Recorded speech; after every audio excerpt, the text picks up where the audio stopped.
Mesdames, Mesdemoiselles, Messieurs, il se fait tard et pourtant j'aurais voulu vous parler, vous entretenir ce soir assez longtemps pour pouvoir vous communiquer un certain nombre d'informations qui me paraissent essentielles. Hélas, je serais bien obligé de me résumer. Mais j'essaierai, autant que faire se peut, de vous communiquer quand même l'essentiel du thème de ma conférence. Aujourd'hui, en effet, nous devons parler de l'apport de l'Afrique à la civilisation universelle. De quoi s'agit-il? L'Afrique passe pour être un continent fruste qui n'a presque rien apporté à la civilisation. On parle souvent du rendez-vous du donner et du recevoir, en supposant que d'ici là, l'Afrique aura fait ses preuves et que peut-être dans la phase ultime du développement de la civilisation universelle, l'Afrique apportera quelque chose à l'humanité. C'est vraiment renverser le courant de l'évolution et raconter l'histoire à rebours que de concevoir le développement historique de cette façon. Parce que c'est bien le continent africain qui fut à l'origine de tout le développement de la civilisation. Je voudrais seulement saisir 3 grandes étapes de cette évolution et m'entretenir avec vous là-dessus. Au tout début donc, maintenant cette question ne se discute plus âprement, mais il y a une trentaine d'années, pour être sérieux, il ne fallait pas considérer que l'Afrique puisse être réellement le berceau de l'humanité. C'était une idée qui paraissait extrêmement saugrenue et il fallait même faire preuve d'un grand courage intellectuel pour avancer une telle pensée. Depuis, la recherche s'est développée et vous en connaissez les résultats. Nous savons aujourd'hui que l'Afrique est bien le berceau de l'humanité. Mais vous me direz tout de suite que le berceau de l'humanité, on a dit que c'est un berceau à roulettes et qu'il passe d'un continent à l'autre. En fait, ceci est inexact. Ce berceau, on l'a placé au début en Asie, pour des raisons bien connues, relevant de la tradition biblique et aussi des apparences. C'est en Asie que se trouvent les 3 races. On a en Asie des noirs, des blancs et des jaunes, et la tradition biblique aussi plaçait le berceau de l'humanité sur ce continent. De la sorte, les premiers archéologues, tels Sir Bernard Boulay, ont essayé de vérifier la véracité biblique.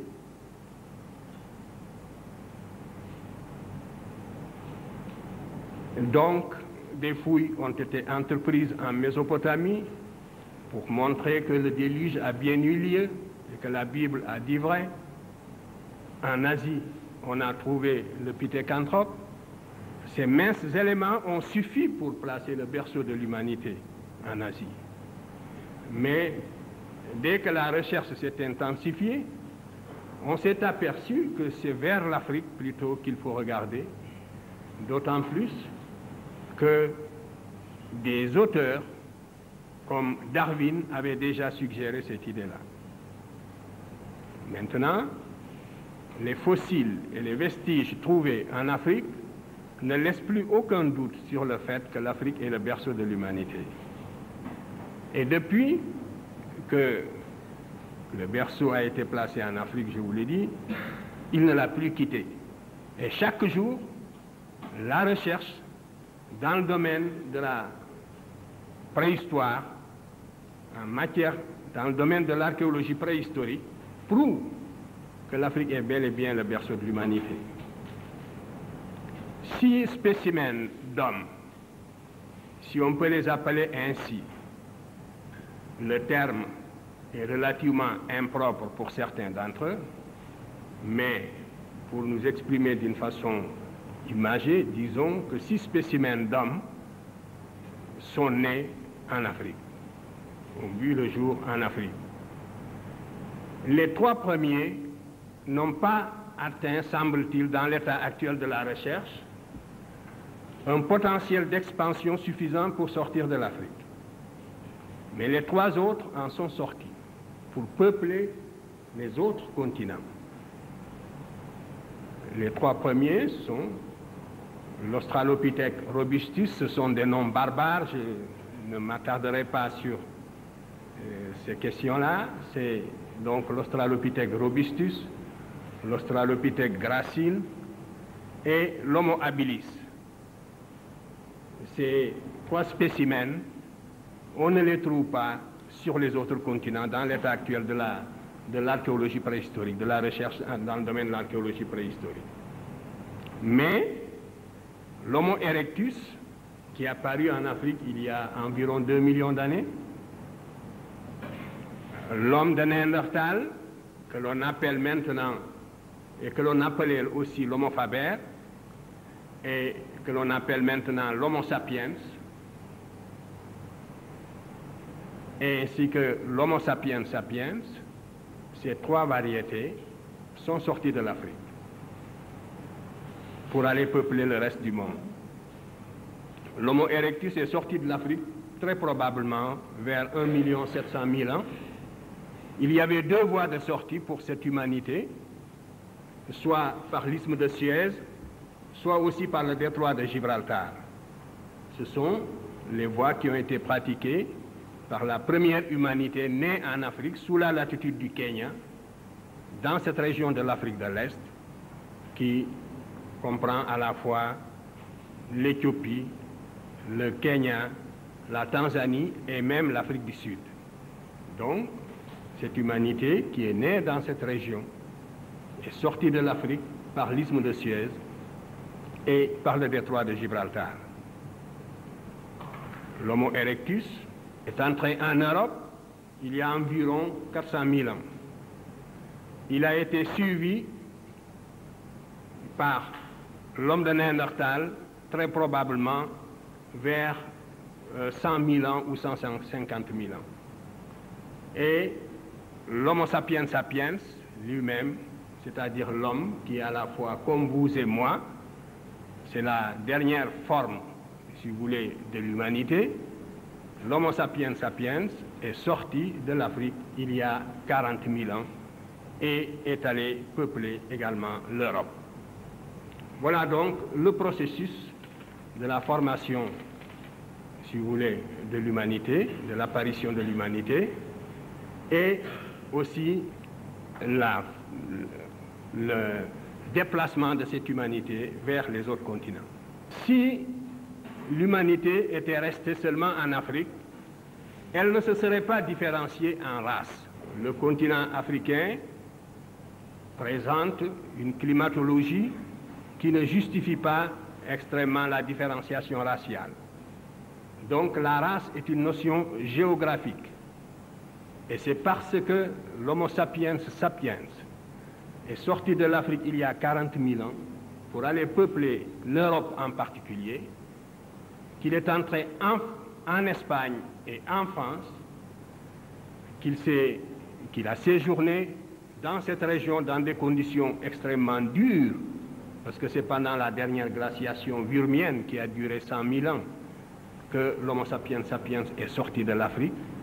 Donc c'est parce que cet Homo sapiens est sorti de l'Afrique pour aller en Europe, dans ces conditions très spécifiques, qu'il s'est opéré une différenciation raciale. L'humanité qui est née en Afrique il y a 120 000 ans, en l'espèce de l'Homo sapiens sapiens, cette humanité était nécessairement négroïde, comme vous le savez. Vous savez bien que les organismes supérieurs nés sous la latitude du Kenya, pour survivre dans les conditions de la préhistoire, devaient être nécessairement pigmentés. L'organisme devait être nécessairement protégé du flux des rayons ultraviolets sous la latitude du Kenya pour pouvoir survivre. Donc, l'écran de mélanine est fonctionnel. C'est un bouclier qui protège l'organisme des rayons ultraviolets pour lui permettre de survivre. Et c'est la raison pour laquelle cette humanité qui est née par hasard en Afrique était nécessairement négroïde. En émigrant dans les conditions de la préhistoire pour aller en Europe, elle s'est adaptée à d'autres conditions diamétralement opposées aux conditions de vie de l'Afrique. Et c'est pour ça que progressivement, elle a blanchi pour devenir leucoderme.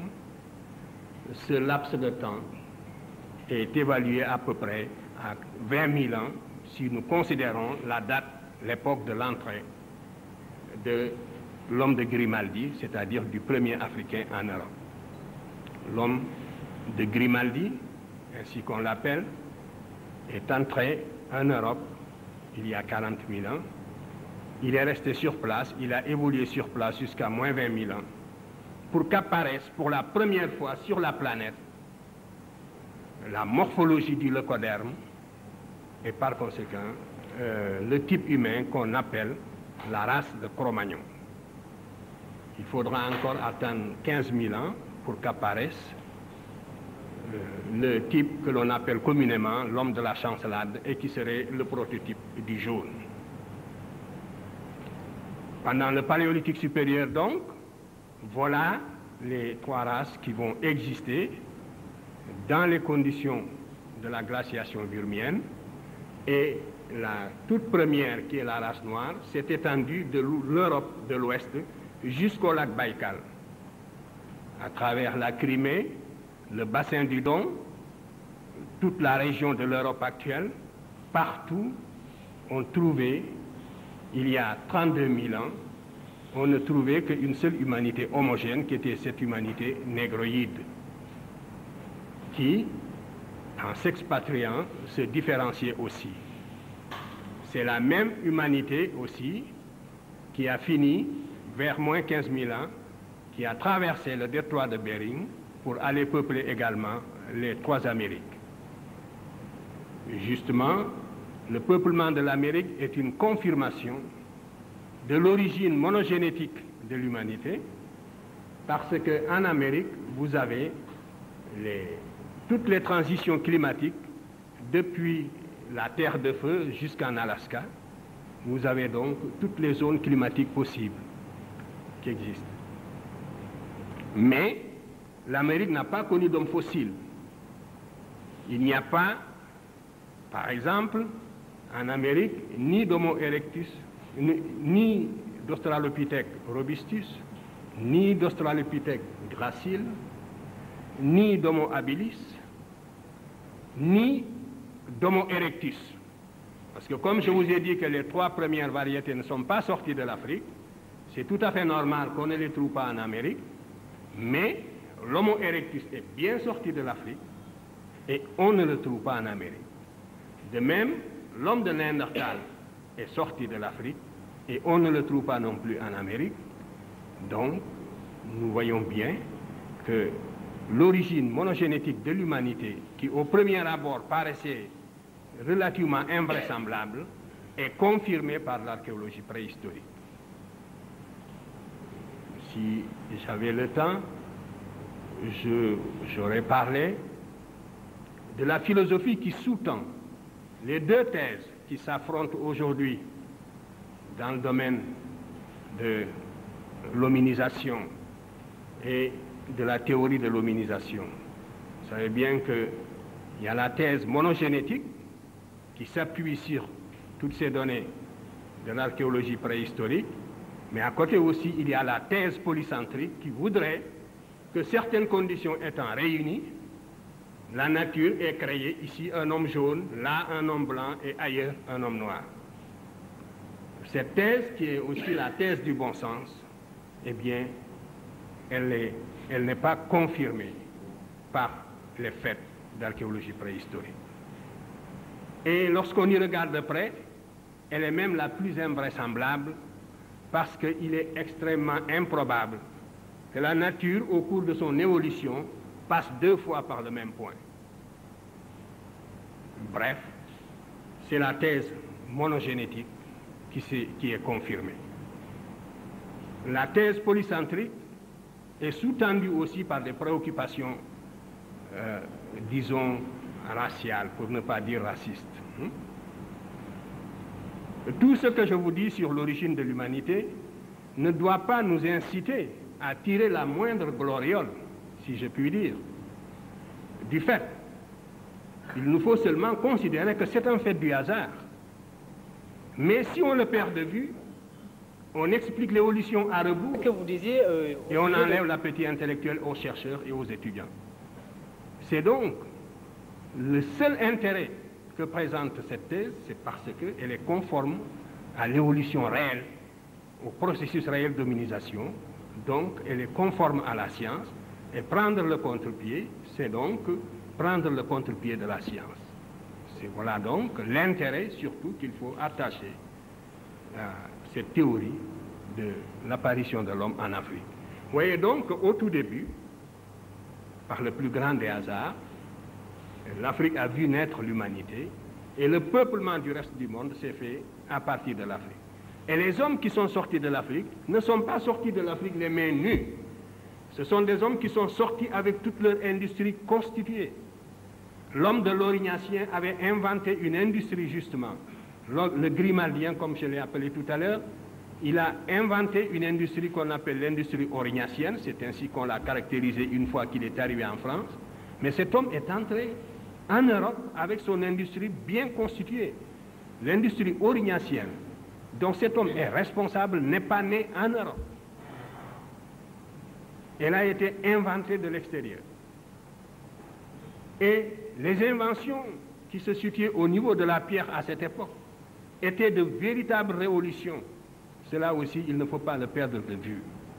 C'était le sommet du progrès. C'était au moment où l'homme devait affronter la nature, une nature quasi vierge, n'est-ce pas, pour la dompter.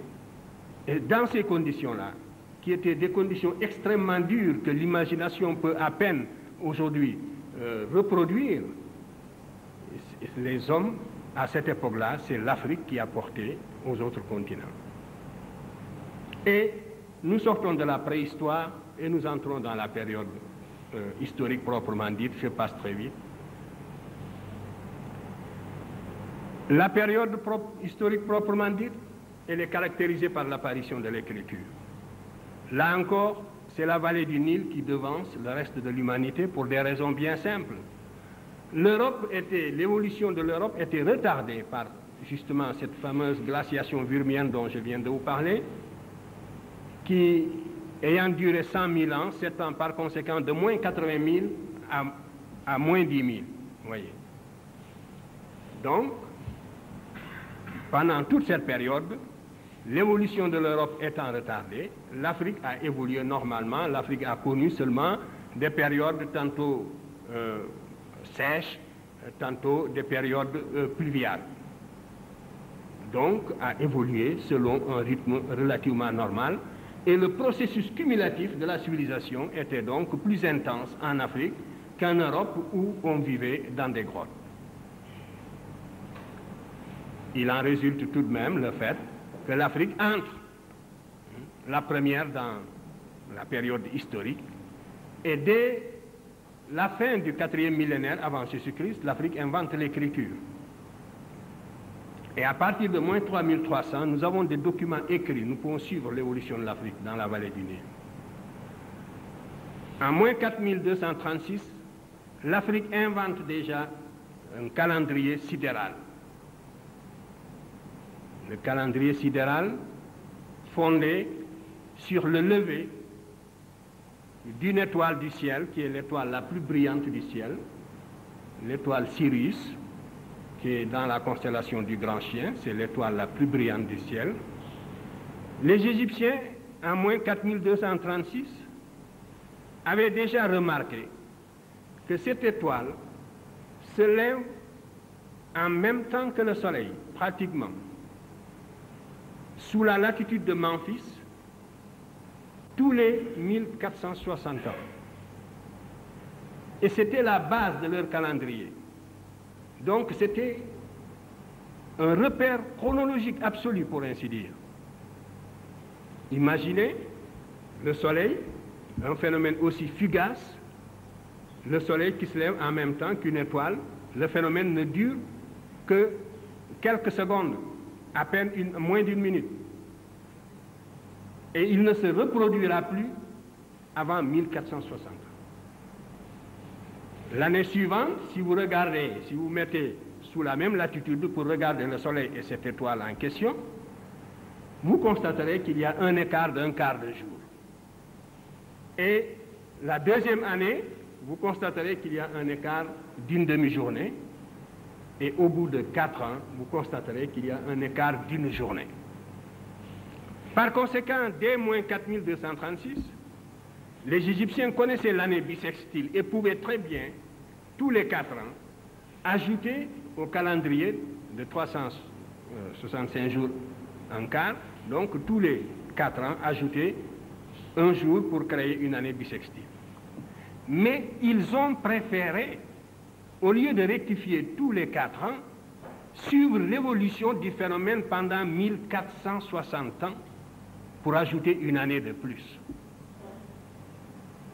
Et ce calendrier, les Égyptiens y tenaient à tel point que le pharaon avait créé un service spécial pour suivre l'écart à travers le temps entre le calendrier sidéral et le calendrier ordinaire. C'est donc, et nous connaissons, les levées héliaques, n'est-ce pas, qui jalonnent l'histoire égyptienne. Donc, ceci pour montrer que l'Égypte est entrée dans la période historique avec des connaissances astronomiques précises. Et sur ce point, l'unanimité est presque faite pour tous les spécialistes. On sait que l'Égyptien connaissait une méthode de détermination des phases de la Lune qui n'avait rien à voir avec les méthodes qui seront inventées ultérieurement. Et tandis que l'Égyptien avait ainsi maîtrisé dès la plus ancienne époque les mouvements du ciel, en Mésopotamie, les observations étaient extrêmement nombreuses, mais la Mésopotamie n'a jamais réussi, quoi qu'on ait dit sur l'astronomie mésopotamienne. Il aurait été plus correct de parler de l'astrologie mésopotamienne. Bien que des observations nombreuses aient été faites et des observations pertinentes, la Mésopotamie n'a jamais pu avoir un calendrier régulier ou digne de ce nom. Vous savez qu'en Mésopotamie, il y a eu les éphémérides et que presque jusqu'à la fin de l'histoire mésopotamienne, le roi ajoutait, quand l'année, n'est-ce pas, quand l'écart était très grand, de temps en temps, on ajoutait un 13e ou un 14e mois. Et on a été obligé, vers la basse époque, d'inventer les éphémérides pour essayer de voir les périodes de levée, les dates de levée, par exemple, d'apparition de la Lune. Dans le domaine proprement scientifique, c'est également déjà sous l'Ancien Empire, en tout cas sous Djoser, en 2778 déjà, tous les éléments technologiques de la civilisation égyptienne étaient en place. Qu'il s'agisse de la médecine, qu'il s'agisse de la mathématique, la géométrie, comme l'algèbre ou la trigonométrie, qu'il s'agisse de la mécanique ou de l'architecture, tous les éléments technologiques de la civilisation égyptienne étaient déjà en place sous la 3e dynastie. Je vous montrerai tout à l'heure le pharaon de cette époque, qui a justement un type africain affirmé, et c'est sous ce pharaon que vivait le grand savant polyvalent que les Grecs avaient divinisé et qui s'appelle Imhotep. Et on pense que Imhotep était à l'origine de la plupart des inventions du temps de Djoser. C'est de cette époque également que date la pierre de taille, l'architecture en pierre de taille. Concernant les mathématiques égyptiennes, il faut dire que la géométrie égyptienne était une géométrie rigoureuse, aussi par opposition à la géométrie mésopotamienne. Nous avons un papyrus qui est très connu, qui est le papyrus Rind, où le scribe a recopié des textes plus anciens remontant justement à l'Ancien Empire, comme il l'a dit lui-même. Nous avons également le papyrus de Moscou, où il y a des exercices mathématiques d'un très haut niveau qui donnent une idée précisément des connaissances mathématiques que les Égyptiens avaient assimilées et qu'ils vont ensuite transmettre aux Grecs, lesquels Grecs seront Pythagore, d'abord Thalès de Milet, Pythagore, Platon lui-même, Eudoxe et bien d'autres. Et surtout Archimède aussi. Nous verrons tout à l'heure les problèmes qui sont traités dans le papyrus Rind. Donc je ne vous en parlerai pas deux fois, mais si nous prenons le papyrus de Moscou, il y a deux types de problèmes qui sont traités et qui donnent une idée du niveau d'abstraction mathématique atteint par l'Égyptien, parce qu'on a l'habitude de dire que la mathématique égyptienne était une mathématique empirique et que seule la Grèce a fait la théorie, a fait de la théorie. C'est absolument inexact et vous ne trouverez jamais une telle affirmation sous la plume précisément d'un savant grec d'époque, encore moins sous la plume de ces savants-là même qui étaient allés s'initier en Égypte. Vous ne le trouverez pas chez Pythagore, puisque nous n'avons pas une seule ligne de Pythagore, rien du tout. Vous ne le trouverez pas chez Thalès. Thalès n'a pas écrit une seule ligne sur les mathématiques. On lui a attribué un théorème très discutable, nous le verrons tout à l'heure. Thalès a écrit tout au plus une lettre discutable à Phérécyde, et dans laquelle il disait à Phérécyde, si toutefois cette lettre est authentique, qu'il n'aimait pas écrire, et que donc il préférait voyager. Voilà tout ce que nous avons de Thalès. Sinon, nous avons la biographie donnée par Diogène Laërce, où on lui attribue l'année de 365 jours inventée par les Égyptiens à la proto-histoire. Voyez. Donc, la mathématique égyptienne, dans le papyrus de Moscou, révèle deux problèmes. Le problème contient deux problèmes, parmi d'autres. Un problème sur le tronc, le volume, le calcul du volume du tronc de pyramide. Pour calculer le volume du tronc de pyramide, vous savez que c'est égal à 1 tiers de H, facteur de A2 plus AB plus B2, A et B étant, si vous voulez, les côtés des carrés du sommet et de la base. Donc, vous avez là une expression analytique à laquelle il est impossible, n'est-ce pas, d'accéder par pur empirisme. Il n'est pas possible d'atteindre une telle expression analytique par des considérations empiriques. La preuve, la géométrie mésopotamienne, qui est une géométrie inexacte et qui est une géométrie empirique, a donné du volume du tronc de pyramide une formule qui n'est pas approximative mais qui est grossièrement fausse. Par exemple, la mathématique mésopotamienne donne le volume V égale H sur 2 et non pas sur 3, facteur de A2 plus B2 et le terme AB est oublié. Donc c'est une formule qui est tout simplement inexacte. Et voilà l'exemple d'une mathématique empirique.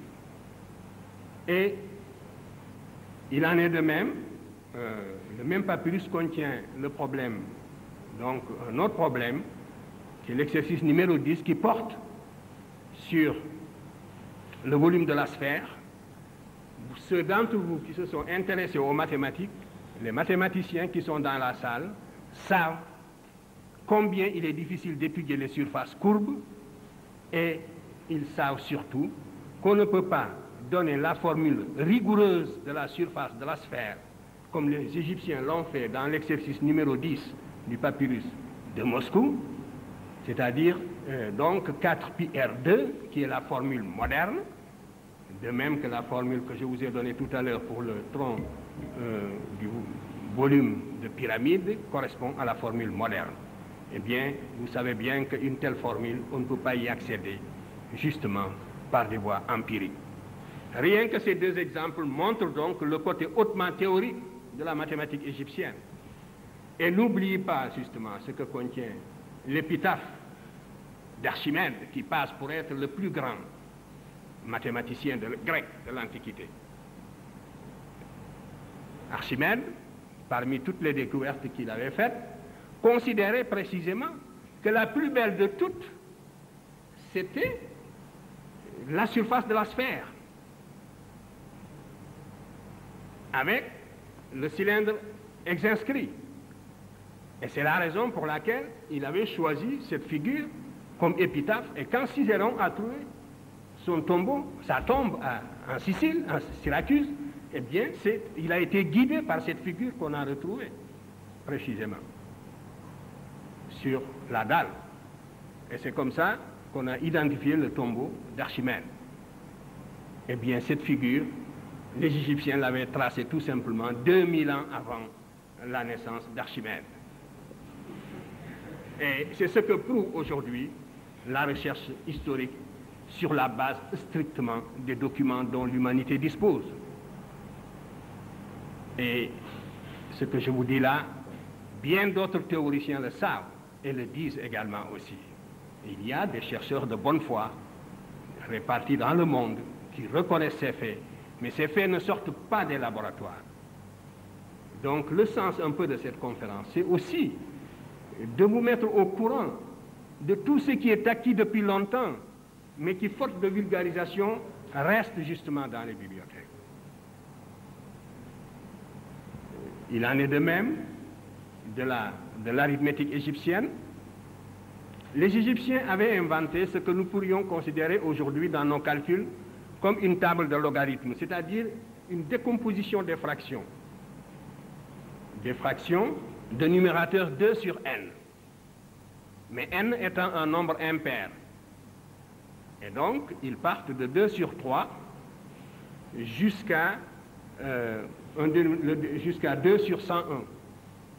Et cette décomposition, 2 sur 3 jusqu'à 2 sur 101, et ils les décomposent en une série de fractions de numérateurs égales toujours à l'unité. Une somme donc de fractions de numérateurs égales à l'unité.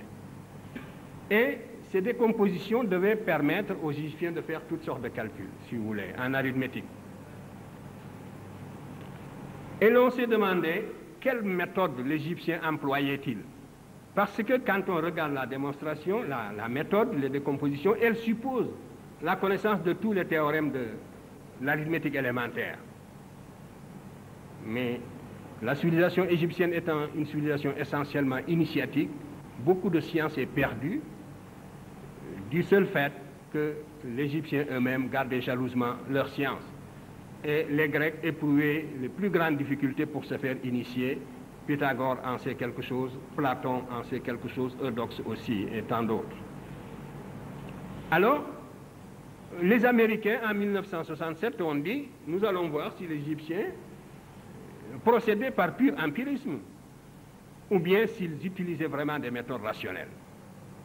L'ordinateur étant une machine rationnelle, parce que programmée comme telle, donc devait partager les chercheurs. Et les équations dont je vous ai parlé, qui sont au nombre de 50, lorsqu'elles sont des équations arithmétiques, quand elles sont traitées, elles supposent 22 239 décompositions possibles. Oui. Il y a 22 239 ou 219 décompositions possibles de ces 50 équations de numérateur 2 et de dénominateur impair. Par conséquent, si les Égyptiens procédaient par empirisme, puisque chacune des équations peut être la moins coûteuse, la moins onéreuse, et le résultat est que la machine de 1967 n'a pas battu le scribe d'il y a 4000 ans, elle a retrouvé exactement les mêmes décompositions qui figurent sur le recto du papyrus Rhind. Et ceci montre, à ne plus en douter, que l'Égyptien procédait donc par des voies purement rationnelles. Les Égyptiens ont inventé également la trigonométrie. Je vous montrais tout à l'heure des problèmes de trigonométrie qu'ils ont traités. Les progressions géométriques, arithmétiques étaient maîtrisées, ils pouvaient les sommer, ils donnaient des exercices là-dessus. Nous avons aussi dans le papyrus Rhind des problèmes qui portent justement sur ces progressions-là, géométriques ou arithmétiques, et même des problèmes beaucoup plus complexes. On a des problèmes qui correspondent à des systèmes d'équations du premier ou du second degré, ou un mélange d'équations du premier et du second degré. Donc, les Égyptiens connaissaient aussi l'algèbre, la mécanique également, et l'on sait maintenant qu'ils utilisaient des plans inclinés d'une pente donnée pour manutentionner les tonnes de pierres dont ils ont besoin pour construire les pyramides, et les pentes étant restées sur place, en mesurant la pente, on peut calculer la réduction de la force d'attraction et connaître par conséquent la quantité de tonnes qui étaient manipulées par jour, et on a retrouvé ainsi le temps que les Égyptiens ont mis pour construire les différentes pyramides. C'était de l'ordre de 30 ans pour la pyramide de Khéops et de 19 ans pour la pyramide de Sénéfrou. Ce n'était pas un siècle. Et ceci sur des données mathématiques très précises. Et on sait également que les Égyptiens étaient de grands spécialistes en médecine. La médecine était tellement spécialisée qu'il y avait, selon le témoignage même d'Hérodote, des médecins uniquement pour les yeux, d'autres pour les maladies de l'estomac, ainsi de suite. Et il y avait aussi des généralistes et d'autres qui sont, si vous voulez, qui ne s'occupaient que des maladies, qui étaient des spécialistes de la guérison psychologique. Ce qu'on aurait pu appeler aujourd'hui les thérapeutiques spéciales, par exemple, qu'on utilise dans certains hôpitaux psychiatriques. Les Égyptiens connaissaient ces méthodes. Le traité du papyrus Smith, dont nous ne possédons hélas qu'une partie, montre que l'Égyptien était arrivé au niveau d'une véritable science en ce qui concerne la chirurgie osseuse.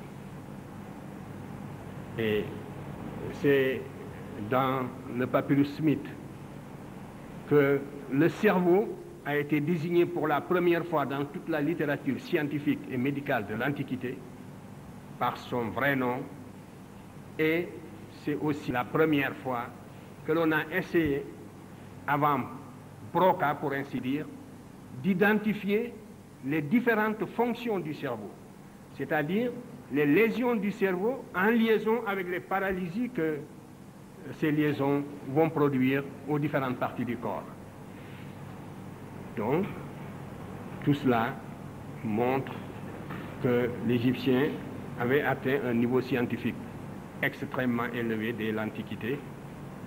Ce niveau de la civilisation égyptienne ne concernait pas seulement les sciences exactes, il concernait également aussi les arts.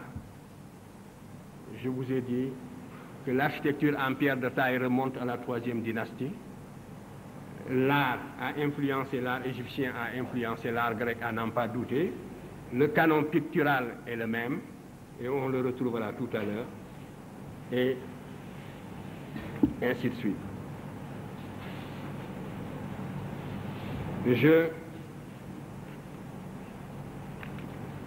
Je voudrais juste donc illustrer très rapidement ce développement par quelques clichés que l'on va projeter avant d'arriver donc à la 3e phase. Donc, la 2e phase au cours de laquelle la civilisation égyptienne a transmis les valeurs de la civilisation à la Grèce correspond à la phase pendant laquelle l'Afrique, de nouveau, a transmis les valeurs de sa civilisation à la Méditerranée septentrionale. Donc, vous voyez, une première période, c'est la période préhistorique. L'humanité naît en Afrique et sort de l'Afrique pour peupler les autres continents. Donc, ensuite, nous entrons dans la période historique. L'Égypte développe une civilisation dont elle transmet les valeurs à la Grèce, qui à son tour les transmet à l'Occident. Un mot seulement sur les savants qui ont été en Égypte pour s'initier. Le premier en date, c'est bien sûr Thalès. Au VIe siècle avant Jésus-Christ, Thalès est allé en Égypte. Lorsqu'on parle de Thalès qui fait des arpentages, n'est-ce pas, et des mesures devant la grande pyramide, c'est vraiment une idée grotesque. Il faut ignorer presque tout de la civilisation égyptienne pour pouvoir soutenir des légendes de ce genre. Mais ce qui est sûr, c'est que Thalès est allé en Égypte et puis qu'il s'est initié, n'est-ce pas, à la science égyptienne. Et à cette époque-là, la Grèce était à l'état fruste. Il ne faut pas l'oublier. La science égyptienne est née, justement, sous la protection de l'État. Elle s'est développée au service de l'État parce qu'elle était indispensable pour la maîtrise de la nature dans la vallée du Nil. Donc la science était une tradition africaine, égyptienne. Par contre, toute la tradition grecque s'opposait à l'innovation, il ne faut pas l'oublier. Pythagore, Socrate est mort en buvant la ciguë et vous savez qu'on l'avait soupçonné tout simplement de s'écarter de la morale de la cité et d'adopter donc des idées universalistes qui risquaient de saper les bases institutionnelles de la cité grecque. La Grèce, même celle de Platon, n'a jamais dépassé le cadre d'une cité. L'Égypte avait créé, l'Afrique avait créé pour la première fois un État-territoire groupant plusieurs cités, avec des institutions particulières, avec une toute autre philosophie politique, qui s'oppose point par point à l'individualisme septentrional hérité des steppes eurasiatiques.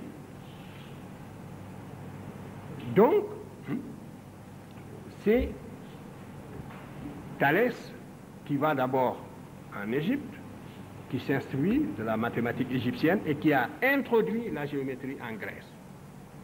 Mais la science était une nouveauté en Grèce qui n'était pas acceptée par la religion et la tradition grecque. La société la plus intolérante de l'Antiquité jusqu'à la Révolution populaire, jusqu'au triomphe des plèbes, c'est la société grecque. Étudier les structures sociales et la répression féroce de tous les novateurs.